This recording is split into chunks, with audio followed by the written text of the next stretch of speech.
وَقُلْ جَاءَ الْحَقُّ وَزَهَقَ الْبَاطِلُ إِنَّ الْبَاطِلَ كَانَ زَهُوقًا۔ الحمد للہ وکفى وسلام علی عباده الذین اصطفى اما بعد اللہم الہمنی رشدی واعذنی من شر نفسی۔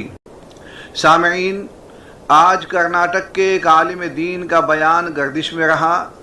یہ بیان خط کی صورت میں ہے۔ اس میں مولانا خالد سیف اللہ رحمانی صاحب کو مخاطب بنایا گیا ہے۔ ایک صاحب نے وہی خط میرے پاس اس ارادے سے بھیجا کہ میں اس پر کچھ تبصرہ کروں، یعنی یہ واضح کروں کہ خط لکھنے والے نے جو کچھ کہا ہے صحیح ہے یا غلط، اور یہ کہ مکتوب نگار کا مولانا رحمانی صاحب پر اعتراض کیا معنی رکھتا ہے۔ سب سے پہلے وہ خط سن لیجئے، اس کے بعد میرا تبصرہ۔ حضرت مولانا خالد سیف اللہ صاحب رحمانی دامت برکاتہم، السلام علیکم ورحمۃ اللہ وبرکاتہ۔ امید کہ آپ بخیر و عافیت ہوں گے۔ جناب نے مجلس علمیہ آندھرا پردیش کے اجلاس مؤرخہ 10/12/2022 میں تبلیغی جماعت کے موجودہ اختلاف کے سلسلے میں بیان کرتے ہوئے دارالعلوم دیوبند کی پالیسی یعنی موقف کو سب سے بہتر پالیسی قرار دیا ہے اور اسی کو اختیار کرنے کی تلقین فرمائی ہے، مگر جناب نے دارالعلوم کے حوالے سے جو باتیں کہی ہیں اس سے دارالعلوم دیوبند کے موقف کی پوری ترجمانی نہیں ہوتی، بلکہ غلط فہمی پھیل رہی ہے۔ اس لیے مناسب معلوم ہوا کہ حضرت والا کی خدمت میں دارالعلوم دیوبند کا آخری اور حتمی موقف جاری شدہ 31 جنوری 2018 اور متفقہ فتویٰ جاری شدہ 5/3/1438 ہجری مطابق 4/12/2016 کا اقتباس پیش کر دیں، جس میں دارالعلوم دیوبند کی طرف سے تبلیغی جماعت کو سابقہ اکابر کے مسلک و مشرب پر قائم رکھنے اور غلط افکار کی اصلاح کے لیے صحیح کی ہدایت کی گئی ہے۔ امید ہے کہ اس پر غور فرمائیں گے۔ اس کے بعد دارالعلوم دیوبند کے لیٹر پیڈ پر شائع شدہ ضروری وضاحت کو پیش کیا گیا ہے، جس کے جملے یہ ہیں: گزشتہ دنوں جناب مولانا محمد سعد صاحب کے حضرت موسیٰ علیہ السلام کے واقعے سے رجوع کے اعلان کے بعد ملک و بیرون ملک سے لوگ دارالعلوم دیوبند کے موقف سے متعلق مسلسل استفسار کر رہے ہیں۔ اس موقع سے یہ وضاحت ضروری ہے کہ مولانا کے رجوع کو اس ایک واقعے کی حد تک تو قابل اطمینان قرار دیا جا سکتا ہے، لیکن دارالعلوم کے موقف میں اصلاً مولانا کی جس فکری براہ روی پر تشویش کا اظہار کیا گیا تھا اس سے صرف نظر نہیں کیا جا سکتا۔ وہ اس لیے کہ کئی بار رجوع کے بعد بھی وقتاً فوقتاً مولانا کے ایسے نئے بیانات موصول ہو رہے ہیں جن میں وہی مجتہدانہ انداز، غلط استدلالات اور دعوت سے متعلق اپنی ایک مخصوص فکر پر نصوص شرعیہ کا غلط انطباق نمایاں ہے، جس کی وجہ سے خدام دارالعلوم ہی نہیں بلکہ دیگر علماء حق کو بھی مولانا کی مجموعی فکر سے سخت قسم کی بے اطمینانی ہے۔ ہمارا یہ ماننا ہے کہ اکابر رحمہم اللہ کی فکر سے معمولی انحراف بھی شدید نقصان دہ ہے۔ مولانا کو اپنے بیانات میں محتاط انداز اختیار کرنا چاہیے اور اسلاف کے طریق پر گامزن رہتے ہوئے نصوص شرعیہ سے ذاتی اجتہادات کا سلسلہ بند کرنا چاہیے، کیونکہ مولانا موصوف کے ان دور اذکار اجتہادات سے ایسا لگتا ہے کہ خدا نخواستہ وہ کسی ایسی جدید جماعت کی تشکیل کے درپے ہیں جو اہل السنہ والجماعہ اور خاص طور پر اپنے اکابر کے مسلک سے مختلف ہوگی۔ اللہ تعالی ہم سب کو اکابر و اسلاف کے طریق پر ثابت قدم رکھے، آمین۔ جو لوگ دارالعلوم دیوبند سے مسلسل رجوع کر رہے ہیں ان سے دوبارہ گزارش کی جاتی ہے کہ جماعت تبلیغ کے داخلی اختلاف سے دارالعلوم کا کوئی تعلق نہیں ہے، پہلے دن سے اس کا اعلان کیا جا چکا ہے۔ البتہ غلط افکار و خیالات سے متعلق جب بھی دارالعلوم سے رجوع کیا گیا ہے، دارالعلوم نے ہمیشہ امت کی رہنمائی کی کوشش کی ہے۔ دارالعلوم اس کو اپنا دینی و شرعی فریضہ سمجھتا ہے۔ دستخط حضرت مولانا مفتی ابوالقاسم صاحب نعمانی مدظلہ، حضرت مولانا ارشد مدنی صاحب مدظلہ، حضرت مولانا مفتی سعید احمد صاحب پالنپوری رحمۃ اللہ علیہ۔ اس کے بعد خط لکھنے والے لکھتے ہیں، انبیاء کی شان میں بے ادبی، فکری انحرافات، تفسیر بالرائے، احادیث و آثار کی منمانی تشریحات سے علماء حق کبھی متفق نہیں ہو سکتے اور اس پر سکوت اختیار نہیں کیا جا سکتا، اس لیے کہ اسی قسم کے نظریات بعد میں پوری جماعت کو راہ حق سے منحرف کر دیتے ہیں، جیسا کہ پہلے بھی بعض اصلاحی اور دینی جماعتوں کے ساتھ یہ حادثہ پیش آ چکا ہے۔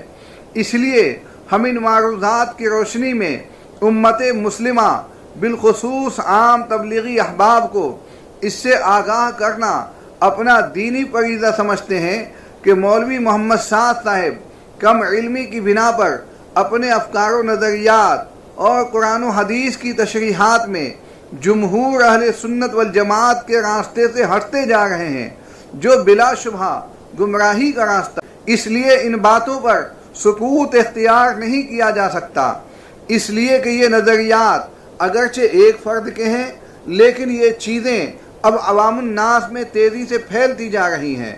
جماعت کے حلقے میں اثر و رسوخ رکھنے والے معتدل مزاج اور سنجیدہ اہم ذمہ داران کو بھی ہم متوجہ کرنا چاہتے ہیں کہ اکابر کی قائم کردہ اس جماعت کو جمہور امت اور سابقہ اکابر ذمہ داران کے مسلک و مشرب پر قائم رکھنے کی صحیح کریں اور مولوی محمد سعد صاحب کے جو غلط افکار و نظریات عوام الناس میں پھیل چکے ہیں ان کی اصلاح کی بھرپور کوشش کریں۔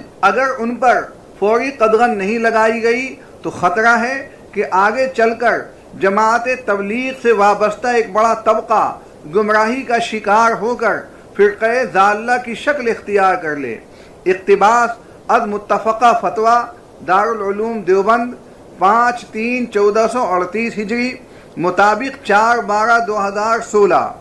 دارالعلوم دیوبند کے مذکورہ اقتباسات سے صاف واضح ہے کہ خاموشی یا کنارہ کشی دارالعلوم دیوبند کی پالیسی ہرگز نہیں ہے، بلکہ قطع نظر داخلی اختلاف کے جماعت سے وابستہ افراد کو گمراہی سے بچانے اور فرقہ ضالہ بننے سے روکنے کے لیے ہر ممکن صحیح کرنا علماء کرام اور جماعت کے حلقے میں اثر و رسوخ رکھنے والے سنجیدہ اور معتدل مزاج ذمہ داران کی ذمہ داری ہے، اور یہی دارالعلوم دیوبند کی پالیسی اور واضح موقف ہے۔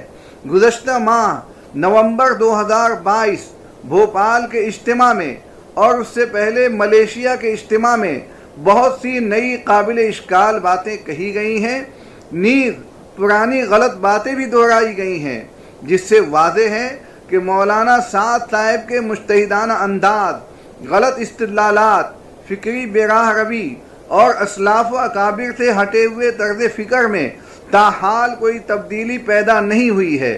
امید کہ حضرت والا ان معروضات پر غور فرمائیں گے۔ فقط والسلام، مفتی خضر محمود قاسمی، محتمم جامعہ فاروقیہ ہریور، کرناٹک۔ سامعین، خط میں جو کچھ کہا گیا ہے وہ آپ نے سن لیا۔ خط پر تبصرے سے پہلے مناسب ہے کہ مولانا رحمانی کا وہ بیان بھی سن لیا جائے جس کی بنیاد پر یہ مکتوب مرتب کیا گیا ہے۔ 10 دسمبر کو مجلس علمیہ آندھرا پردیش کے ایک جلسے میں ایک صاحب کے سوال کا جواب دیتے ہوئے انہوں نے کہا، اور دوسرا سوال وہ ہے جس کی طرف ہمارے حضرت مخدوم دامت برکاتہ نے اشارہ فرمایا۔ اس میں کہا گیا ہے کہ اس اجلاس میں درخواست ہے کہ تبلیغی جماعتوں کی مربوبیت کو ختم کرتے ہوئے واضح موقف پیش کرے مجلس علمیہ، اور جو علماء دیوبند تبلیغی جماعتوں کی تابعداری قبول کر کے دونوں جماعتوں کے آرے کار بنے ہوئے ہیں، اس سلسلے میں اکابر مجلس علمیہ کی طرف سے کیا رہنمائی ہے۔ مجلس علمیہ آندھرا پردیش علماء کی متفقہ تنظیم ہے، اور فکر دیوبند سے اس کی وابستگی ہے۔ دارالعلوم دیوبند کے 2 اعلیٰ ترین ذمہ دار، دارالعلوم کے محتمم حضرت مولانا مفتی ابوالقاسم نعمانی صاحب اور دارالعلوم کے صدر مدرس حضرت مولانا سید ارشد مدنی صاحب، ان دونوں کا بہت واضح بیان آ گیا ہے کہ جو دعوت و تبلیغ کا اصل کام ہے، جس کو حضرت مولانا الیاس صاحب رحمۃ اللہ علیہ نے شروع کیا، ہم اس کے ساتھ ہیں، لیکن اس وقت جماعت کے جو 2 دھرے بن گئے ہیں اور جو تنظیمی اختلاف پیدا ہوا ہے، اس سے ہم الگ ہیں۔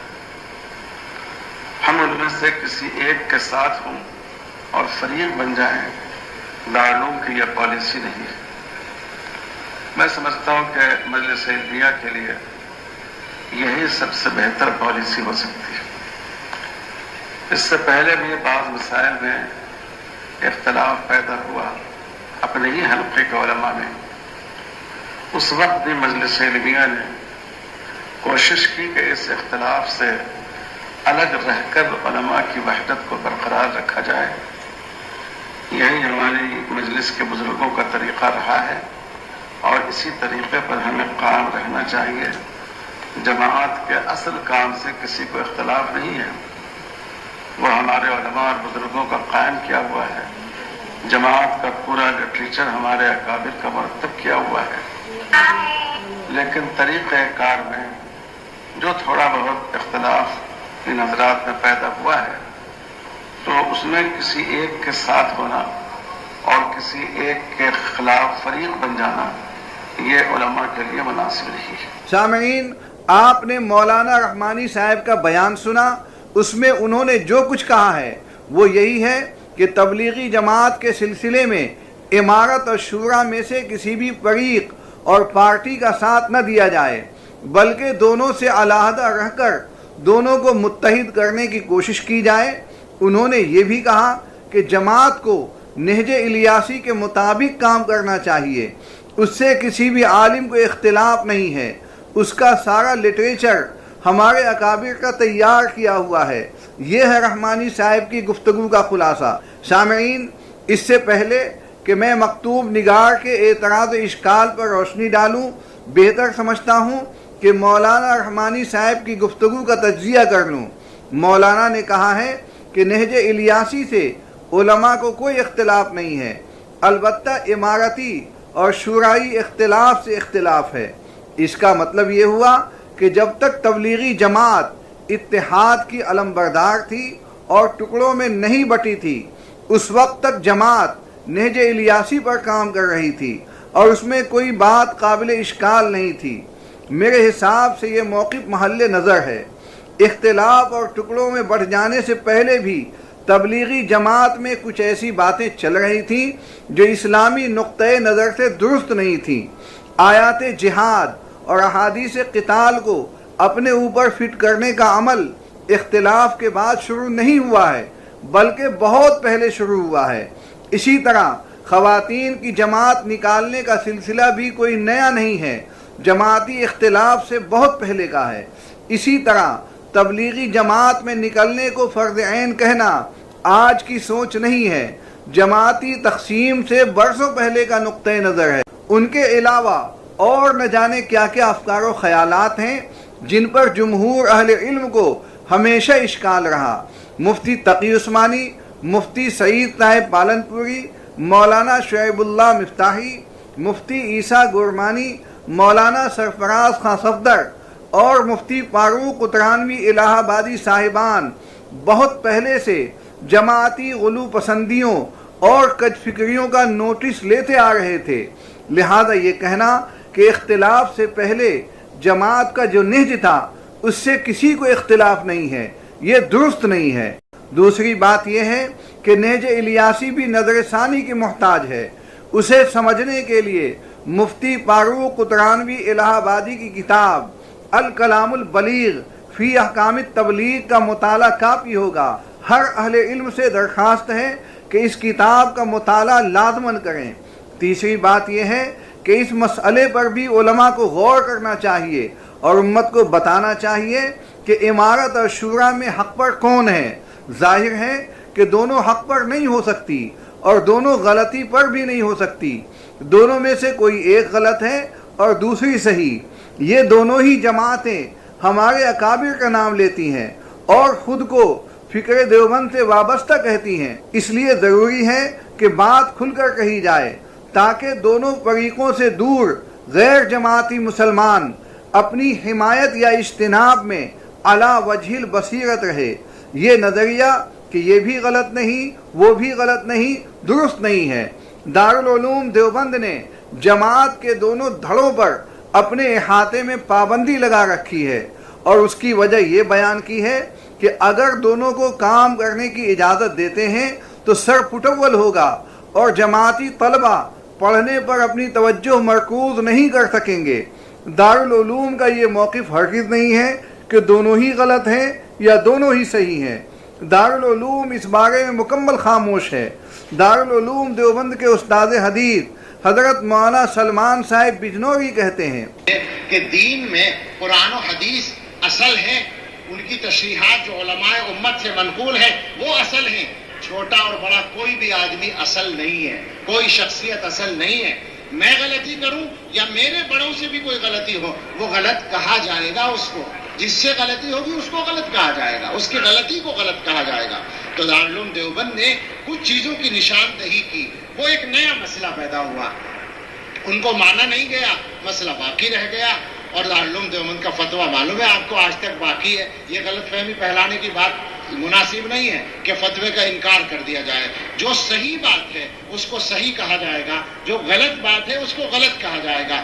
دارالعلوم دیوبند کے اندر جماعت کے کام پر اس وقت سے پابندی لگائی گئی، نہ ان کا کام نہ ان کا کام، اس کا فتوے سے تعلق نہیں ہے، اس کا جھگڑے سے تعلق ہے، اس کا انتظامی مسئلے سے تعلق ہے کہ جب دونوں گروپ کام کریں گے طلبہ میں تو لڑائی ہونے کا اندیشہ ہوگا۔ اس انتظامی مصلحت کے تحت اس کو بند کیا گیا، ابھی تک ہے نا اسی طرح سے باقی ہے۔ اور حضرت محتمیم صاحب نے جب اعلان کیا تھا بند کرنے کا، اسی وقت یہ کہا تھا کہ سوال یہ ہے کہ یہ کب تک بند رہے گا، جواب یہ ہے مصالحت ہونے تک بند رہے گا۔ کل کو مصالحت کر لیں، کل کو ختم ہو جائے گا ہمارا فیصلہ۔ تو دو باتیں الگ الگ ہیں، کام وہاں پر دونوں فریق کا بند کیا گیا انتظامی مسئلات سے، لیکن جہاں تک فتوے کی بات ہے واضح بات ہے کہ وہ فتویٰ اپنی جگہ باقی ہے اور فتویٰ کسی کی ذات کے خلاف نہیں ہے، کسی سے ذاتی لڑائی نہیں۔ سامعین، اب خط کی جانب آتے ہیں۔ مولانا خالد سیف اللہ رحمانی صاحب کے نام خط لکھنے والے کا اصل اعتراض یہ ہے کہ مولانا رحمانی صاحب نے جماعتی اختلاف کے مسئلے پر خاموشی اختیار کرنے کا موقف اپنایا ہے اور اسے دارالعلوم دیوبند کا موقف بتایا ہے۔ یہ صحیح نہیں ہے۔ دارالعلوم دیوبند جماعت کے مسئلے پر خاموش نہیں ہے بلکہ اس کے بارے میں شریعت کا صحیح حکم امت کے سامنے رکھ رہا ہے۔